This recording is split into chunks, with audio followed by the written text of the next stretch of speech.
श्री गणेशाय नमः। ओम श्री उमा महेश्वराय नमः। ओम श्री नर्मदेश्वर महादेवाय नमः। हरे कृष्णा हरे कृष्णा कृष्णा कृष्णा हरे हरे, हरे रामा रामा रामा हरे हरे, हरे कृष्णा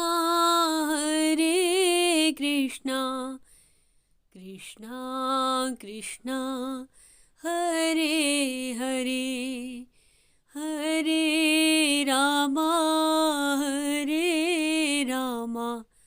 रामा रामा हरे हरे, हरे कृष्णा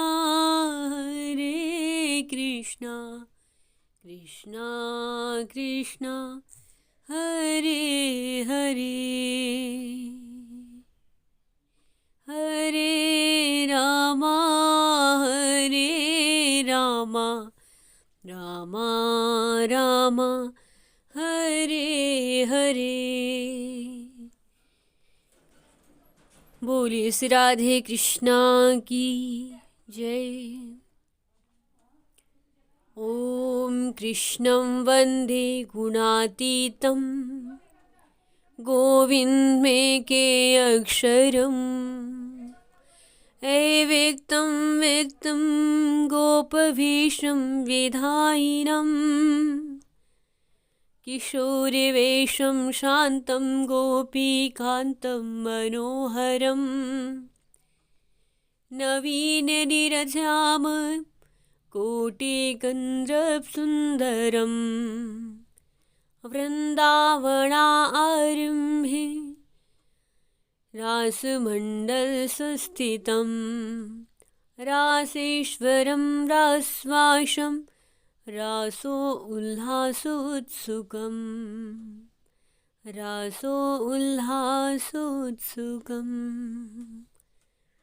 बोली श्री राधे कृष्णा की जय। गौ माता की जय।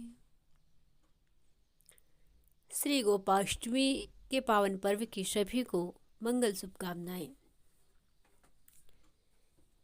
गौ माता के इस पावन पर्व पर गौ माता के सुंदर चरित्र का श्रवण करें। श्रीमद् देवी भागवत में बड़ा ही सुंदर वर्णन आया है माँ गौ का। सुरभि मैया का बड़ा ही सुंदर आख्यान भगवान श्री नारायण के द्वारा बताया गया है कि किस प्रकार नारद जी को बतलाया गया है कि किस प्रकार गौ माता की पूजा करनी चाहिए, किन मंत्रों से, किन स्तोत्र से गौ माता की पूजा की जाती है, किस प्रकार उनकी उत्पत्ति धराधाम पर हुई है, किस प्रकार गौ माता गोलोक से धराधाम पर आई है। इसके विषय में नारद जी के मन में बड़ी जिज्ञासा थी। नारद जी ने भगवान श्री नारायण से पूछा कि हे प्रभु, सुरभि देवी कौन थी जो गोलोक से आई थी? उनके विषय में मैं जानना चाहता हूँ प्रभु, बड़ी जिज्ञासा है। उनका जन्म का चरित्र मैं सुनना चाहता हूँ। विस्तार पूर्वक वर्णन करें। जैसे ही नारद जी ने आग्रह किया, भगवान श्री नारायण भक्तों के पूछने पर न बताए ऐसा हो नहीं सकता। भगवान श्री नारायण ने कहा कि हे नारद, देवी सुरभि सर्वप्रथम गोलोक में प्रकट हुई। वह गौओं की अधिष्ठात्री देवी, गौओं की आदि, गौओं की जननी और संपूर्ण गौ में प्रमुख थी। मुने समस्त गौओं में प्रथम वृंदावन में उस सुरभि का ही जन्म हुआ है। उनका पावन चरित्र मैं कहता हूँ, ध्यान लगा करके सुनो। एक समय की बात है कि राधापति कौतुकी भगवान श्री कृष्ण श्री राधा के साथ गोपांगनाओं से घिरे हुए पुण्य वृंदावन में गए। कुतूहल वश भगवान थक जाने के बहाने से सहसा किसी एकांत स्थान में बैठ गए और उन स्वेच्छामय प्रभु के मन में दूध पीने की इच्छा जागृत हो गई। उसी समय उन्होंने अपने वाम भाग से लीलापूर्वक श्री सुरभि माँ को प्रकट कर दिया। उनके साथ बछड़ा भी उस गौ के साथ था। बोलिए सुरभि मात की जय। उनके थनों से दूध भरा हुआ था और उसके बछड़े का नाम था मनोरथ। उस 100 वत्सा गौ को सामने देखकर श्री दामा ने, जो भगवान जी का प्रिय सखा है, एक नूतन पात्र में उसका दूध दुहा और वह दूध जन्म और मृत्यु को दूर करने वाला एक दूसरा अमृत ही था। स्वयं गोपीपति भगवान श्री कृष्ण ने उस स्वादिष्ट दूध को पिया और फिर हाथ से वह भांड गिर करके फूट गया और दूध पृथ्वी पर फैल गया। गिरते ही वह दूध सरोवर के रूप में परिणत हो गया। उसके चारों ओर की लंबाई और चौड़ाई 100 योजन थी। वही यह सरोवर गोलोक में शीर सरोवर के नाम से प्रसिद्ध है। गोपांगनाओं और श्री राधा के लिए यह क्रीड़ा सरोवर बन गया है और सभी वहां मनोरंजन करने लगे। अमूल्य रत्नों द्वारा उस परिपूर्ण सरोवर के घाट बने थे। भगवान श्री कृष्ण की इच्छा से उसी समय अक्षमात असंख्य कामधेनु गोएं प्रकट हुई। जितने वे गोएं थी उतने ही गोप भी थे। जितनी गौ माता वहां पर उत्पन्न हुई उतने ही गोप भी सुरभि माँ के रोमकूप से निकल आए और फिर उन गौओं से बहुत सारी संतानें हुई जिनकी संख्या गिनी भी नहीं जा सकती। यूं उस सुरभि देवी से गौओं की सृष्टि कही जाती है जिससे संपूर्ण जगत व्याप्त है। मुने इस प्रकार गौ की उत्पत्ति का सुंदर वर्णन मैंने किया है। अब भगवान श्री कृष्ण ने देवी सुरभि की पूजा की थी, उसको भी चित्त लगाकर श्रवण करो। सर्वप्रथम भगवान श्री कृष्ण के द्वारा ही सुरभि मैया की पूजा की गई और फिर भगवान श्री कृष्ण ने त्रिलोकी में देवी की दुर्लभ पूजा का प्रचार किया। दीपावली के दूसरे दिन भगवान श्री कृष्ण की आज्ञा से देवी सुरभि की पूजा संपन्न थी।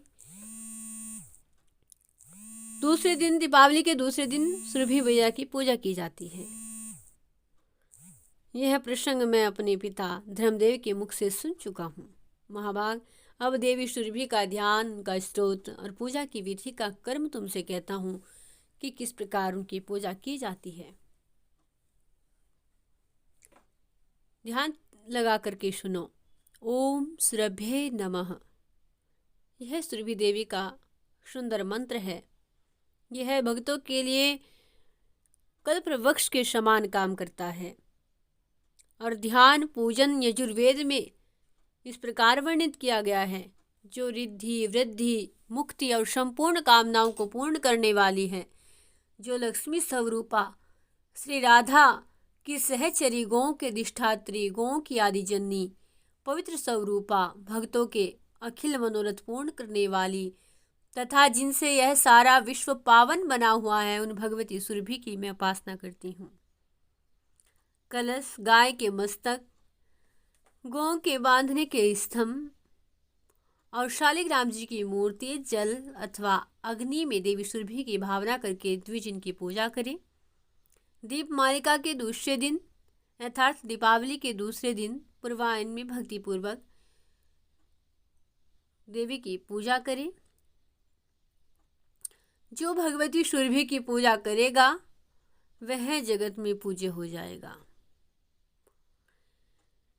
एक समय की बात है कि 12 कल्प बीत रहा था। देवी सुरभि ने दूध देना बंद कर दिया। उस समय त्रिलोकी में दूध का अभाव हो गया था। तब देवता अत्यंत चिंतित हुए, ब्रह्मलोक में गए, उनकी स्तुति करने लगे। तदनंतर इंद्र ने ब्रह्मा जी की आज्ञा पाकर के देवी सुरभि की स्तुति करनी प्रारंभ कर दी। इंद्र ने कहा, देवी को नमस्कार है, महादेवी को नमस्कार है। महादेवी सुरभि को बार बार नमस्कार है। जगदम्बिके, तुम गौओं की आदि कर्ण हो, तुम्हें नमस्कार है। श्री राधा प्रिया को नमस्कार है। देवी पद्मांसा को बार बार नमस्कार है। श्री कृष्ण प्रिया को नमस्कार है। गौ को उत्पन्न करने वाली देवी को बार बार नमस्कार है। सबके लिए जो कल्प वृक्ष स्वरूपा है तथा शीर धन तथा बुद्धि प्रदान करने वाली भगवती सुरभि को बार बार नमस्कार है। शुभा सुभद्रा गोप्रदा नाम से शोभा पाने वाली भगवती सुरभि को बार बार प्रणाम है। यश कीर्ति और धर्म प्रदान करने वाली देवी सुरभि को बार बार नमस्कार है। इस प्रकार स्तुति सुनते ही जगजननी भगवती सुरभि संतुष्ट और प्रसन्न हो उस ब्रह्मलोक में ही प्रकट हो गई। वह सनातनी देवी देवराज इंद्र को परम दुर्लभ अभिष्ट वर देकर के गोलोक को चली गई। देवता भी अपने अपने स्थानों को चले गए। नारद, अब विश्व सहसा दूध से परिपूर्ण हो गया। दूध से घट बना, घट से यज्ञ संपन्न होने लगे और देवता उनसे संतुष्ट हुए। जो मानव इस महान पवित्र स्त्रोत का भक्तिपूर्वक पाठ करेगा वह गोधन से संपन्न, प्रचुर संपत्ति वाला, परम यशस्वी और पुत्रवान हो जाएगा। उसे संपूर्ण तीर्थों में स्नान करने, अखिल योगों में दीक्षित होने का फल सुलभ होगा। ऐसा पुरुष इस लोक में सुख भोग कर अंत में भगवान श्री कृष्ण के धाम को चला जाता है। चिरकाल तक वहां रहकर भगवान की सेवा करता है और पुनः इस संसार में उसे नहीं आना पड़ता और वह ब्रह्मलोक में ब्रह्मा जी का पुत्र होकर के वहीं निवास पाता है। बोलिए श्री सुरभि मात की जय। बोलिए श्री राधे कृष्णा की जय। श्री गोलोक धाम की जय।